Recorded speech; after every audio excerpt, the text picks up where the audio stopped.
Let's see what's going on in the garage today. Gonna work on the airplane? Harley? No! It's my daughter's vet again. How'd I get so lucky? Today's issue, and I volunteered to work on this, just so I can bring you guys some content. She,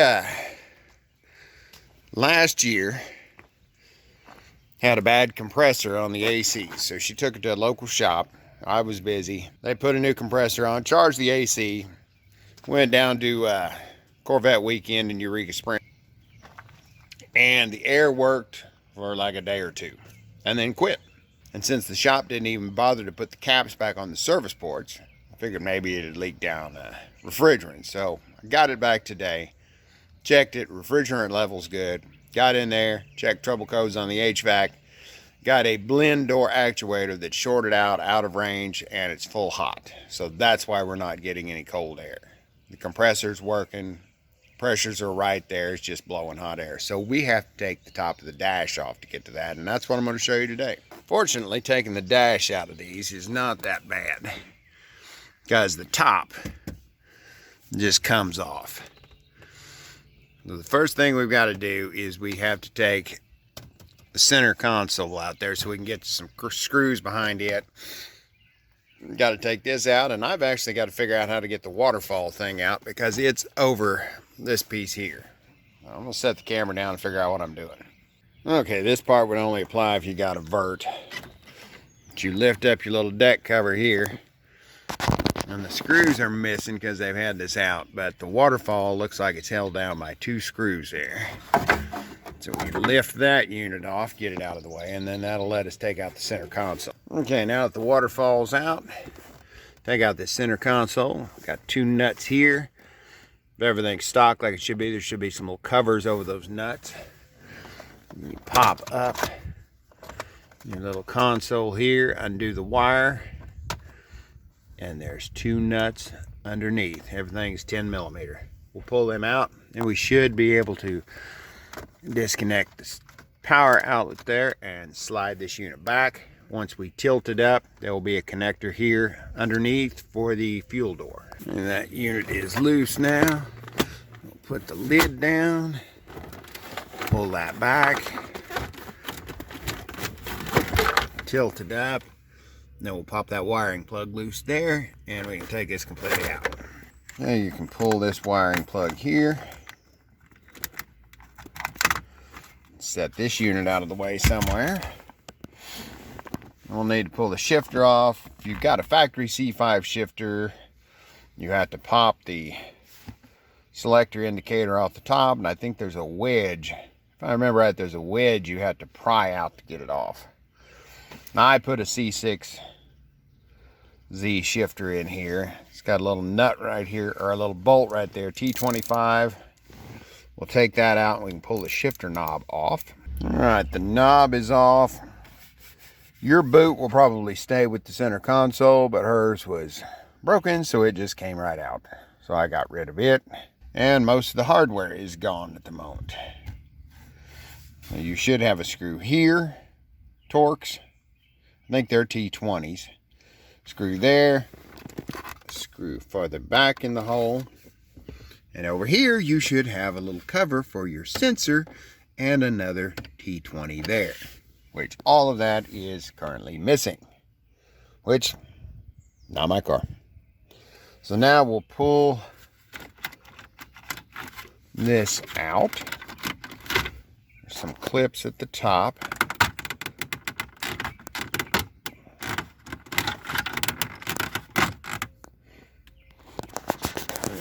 I had to use both hands to make sure I didn't break anything, but a couple clips at the top pull out. Now on your power outlet here, you will need to reach around behind and pop off a connector. It snaps around the back of the outlet, so pop the sides off and it'll come loose, but of course it's not hooked up. Awesome. So I put the camera down again. Yeah, sorry this is a bit of a mess, but not my car. Pull that out. This one has some other assorted wiring under there that's not factory, and it is also not hooked up. So we're ready to set that piece aside. Here is your fastener that went on the power outlet. You can see these ears snap on each side, so you can just pop it loose, take it out. And the reason we needed to take that off is because there are some screws back in here, because this piece right here goes with the upper part of the dash. Okay, next up is the A-pillar covers. I went ahead and popped this loose because I needed both hands. Get your fingers wrapped around the inside and outside and pull this direction. And this will come out. As you can see, as you can probably see, it's got those little spring clips. And they fit in the pillar here, so you need to pull it this direction to get it out. And we needed to do that because there's another screw up in here that holds the dash. And I'll go do the same thing to the other side. Next up, we have to take out the defroster vent because there's some screws under it. And it just snaps into place. I got a little pick here. Try to get a hold of it.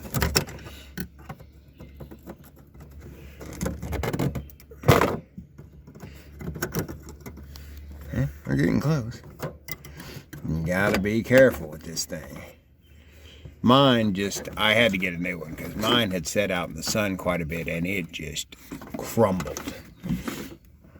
And once you get her popped up, there's a little sun sensor here. Turn it. And it will come out. And you can set this aside. Okay, there's a 7mm screw on each side of your defroster there. And you have the one on each side here where you took the A-pillar off. A little flexi nut driver like this helps a lot. I'm going to get those pulled out and then we'll continue on. I'm going to have to remember what all else has to come out. It has been a day or two. I've slept since I took mine out. 2 screws here. Those, you got to keep track.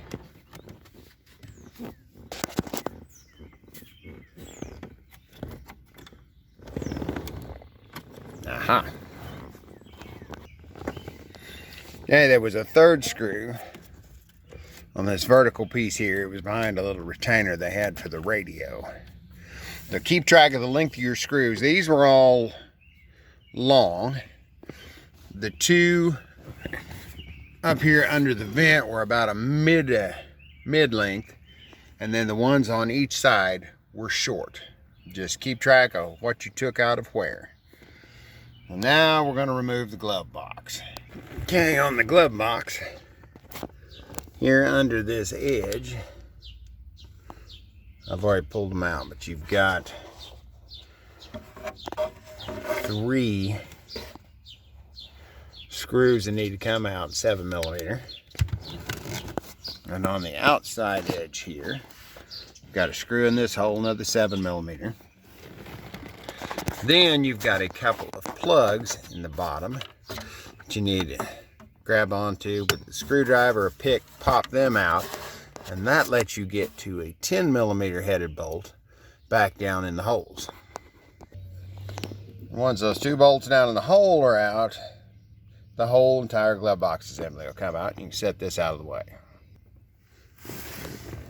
And that left 1 screw up in here where you were taking out that row of bolts, or that row of screws for the glove box. There was 1 more screw that held the dash on. So take that out. Now that pretty much has the passenger side loose. So let's go over to the driver's. And there are 2 T15 Torx head screws, one here and one here, that fasten the top of the instrument cluster to the dash. Take those out. Next, since this edge of the dash is trapped in here behind this stuff. We'll need to take the kick panel off and this panel here. The kick panel is held on by the one screw over here, which you should have already taken out. Need to come over to this side, take you a body tool, something so you don't damage anything, pop out your little trunk release, disconnect that, get it out of the way. Then you have a screw back in here. And next you've got a couple of screws under. Oh, shoot. Got a couple of screws underneath, one on each side, like here and right there. And then your kick panel comes off. You'll have a little temperature switch there that you need to disconnect. And pulling all that out exposes another 7mm screw here. And I believe that has everything undone to where it can pull the dash out. If not, I'm going to find out really quickly. When you pull that out, you've got your hazard switch there. You got to reach in and unplug it. Hazard light has a little tab on this side. You can go into the little window and push it with a screwdriver, and then it comes right out. Try to squeeze it with your fingers. Yeah, you're not going to get there. Back to it. Look at that. Yeah, convertible came in handy again. Now that we've got this off, the blend door actuator is the electronic piece down in that hole. And it's screwed in, screws going that way. So what I'm going to do is take off the airbag. Be careful with this if you got to do it. Disconnected the battery. Pop the electrical connector. Kept my face way out of the way. I tend to take out airbags. I'm not a real big fan of having explosives aimed at my face. I got that out, so now we'll take out some screws here, some screws underneath there, and the 3 up top. And I think that will take that whole bag assembly out. And there was a couple more screws back over here. Got those out, got that whole airbag assembly out, and that gets you in to this little sucker here, which is your actuator.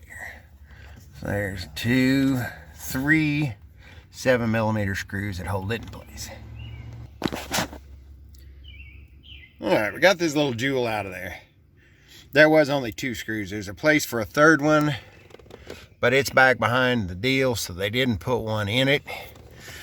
And those screws are 5.5mm instead of 7. So let's go take this in and take a quick look at it. It said it was out of range. Usually they have a broken gear. Right, there was 4 screws, took the cover off, and I already see the problem. Take this little gear off here, and your big drive gear is split. It is splined onto that, and as soon as that splits, your actuator will get out of, this stuff will keep turning when your actuator is not actually moving, and it will get the electronics out of range in there, and then it'll stop it, throw a code, and here we are. That's just a standard deal, old plastic. And those were pressed in there. So that put a little preload on it too, so that tends to make them crack out better, or crack out more. So we'll put the new actuator on there, see what happens. We have a new actuator getting ready to go in. One thing you do not want to do is plug these in and turn on the power without them being hooked up to the damper, to the flap in there. You see you've got the little mark there and the marks on the case. Those are alignment marks, and if it gets out of travel because you don't have it hooked up to the flap, it will shut it down. And then you'll have to reset it before, it won't destroy anything, but you'll have to reset it before it'll work right. But just put it on, hook it up, and then try it. And you have to line up the slots there with the tabs on the end of the damper. Then you can just put it in place and bolt it back in. Okay, now so your system will reset. We're going to pull a couple of fuses. Fuse 18 and fuse 27 are both listed as HVAC fuses, so I went and pulled them. I think it's just 27 that you have to pull, but I don't remember. And since they're both HVAC, I pulled both of them. We'll let it set a few minutes, let everything drain out. That should reset the computer. When we apply power, it should go through and cycle the actuators and get everything positioned like it should be. Fuses are back in. Let's power it up and see if this thing cycles. Oh, look at it, it's moving.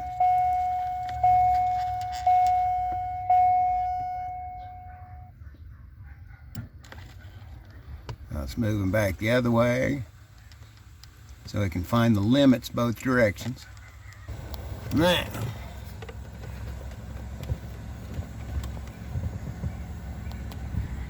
that I don't know if you can see down in there, but both blend doors are now in the same position, and they were not before. Well, I've still got a little more work to do. I didn't think that the driver's side blend door wasn't showing an error, but I didn't think it was moving quite like it should be. And now that I've got the new one in the other side, it is just moving perfectly, and the other side is kind of just moving a little bit. So we're going to put a new actuator on the driver's side. I was going to do it anyway, but I wanted to see how it worked first. So I mean, both actuators are the same age. One's broke, the other's probably not far behind. So I bought two.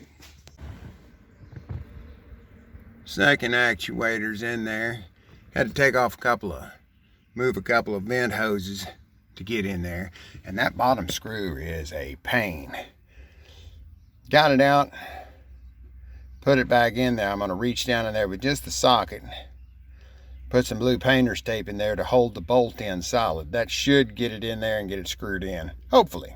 Yeah, it's in a bad location. And do another fuse pull. Make sure everything's reset so I can calibrate that new one. And then, hopefully, we should be ready to start putting stuff back together. Alright, I needed to do an ending for this video. The purpose of the video was to show you how to take the top of the dash off, how to change that passenger side actuator. I got that done. Putting it back together is just reverse of taking it apart. It's real easy. Nothing special to do there. But I quit filming abruptly because we ran into trouble with the driver's side actuator. And for future reference, if you do need to change the driver's side actuator, you can get it without taking the dash top off. You go in above your accelerator pedal, move a couple of things out of the way there, and you can reach up and get it. So if all you were needing to do is change the actuator, you can stop watching here. If you're curious, we ran into a lot more problems. I knew from checking the codes on her car that the passenger side actuator was out of travel. And it wasn't moving. So we took that apart, got it replaced because I showed you it had the broken gear. Real common. But then I get to looking down in the box and you can see it's got the two flappers. And after I changed the actuator, the passenger flap was going down for AC, back up to heat, no problem, just like it's supposed to. The driver's side, it would drop down just slightly and stop. And that was all I could get it to do. So I checked the codes again.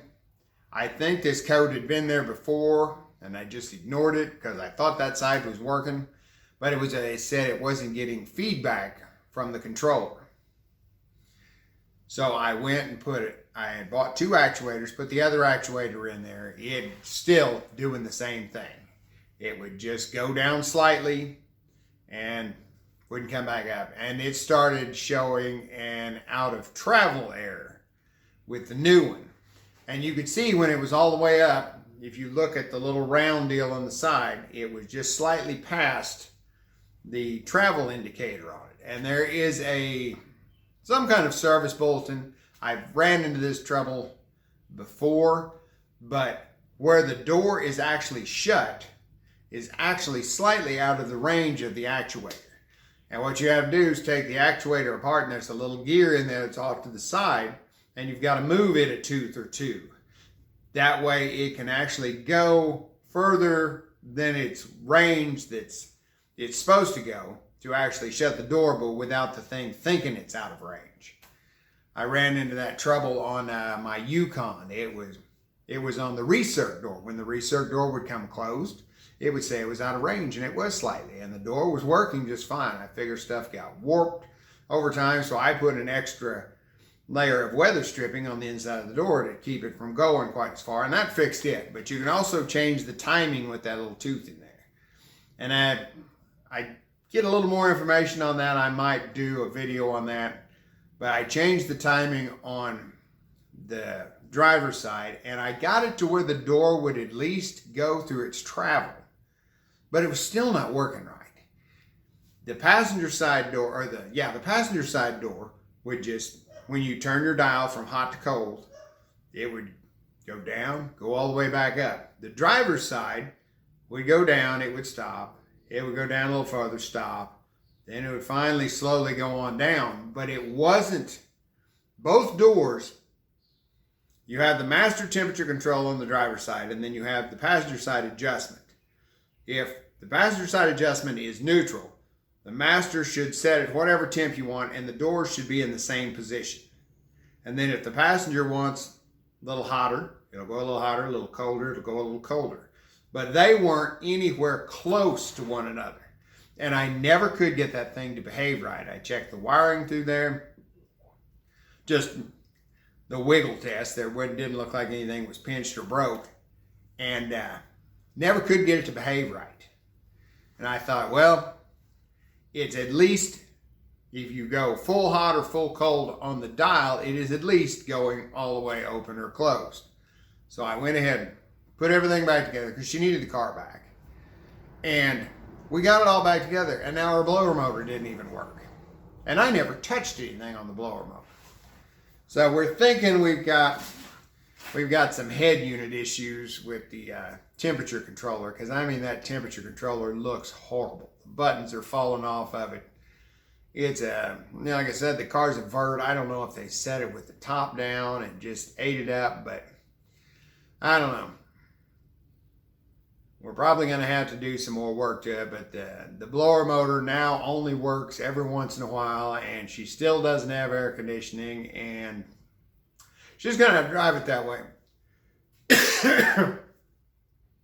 But you can get to the driver's side actuator from underneath. That's handy. I mean, it's still cramped. You're going to have to work your hand up there and feel around for the bolts, but you don't have to pull the dash on that side. So I'm not sure exactly what's wrong with it. I don't have a spare, well, the only spare head unit I've got is in my car. And it actually works good, so I hate to pull it out and put it on hers, but I just really wish the cars had the manual control. I mean, this electronic stuff, I guess it's cool when it works, but when it don't work, it's a pain. When there is more pages of stuff in the service manual on the HVAC system there is on diagnosing an engine problem, you know you've got too complex of an HVAC system. But I like it simple. Either way, it's not totally fixed, but you do know how to take the dash off now, and we may have to do that again. Thanks for watching.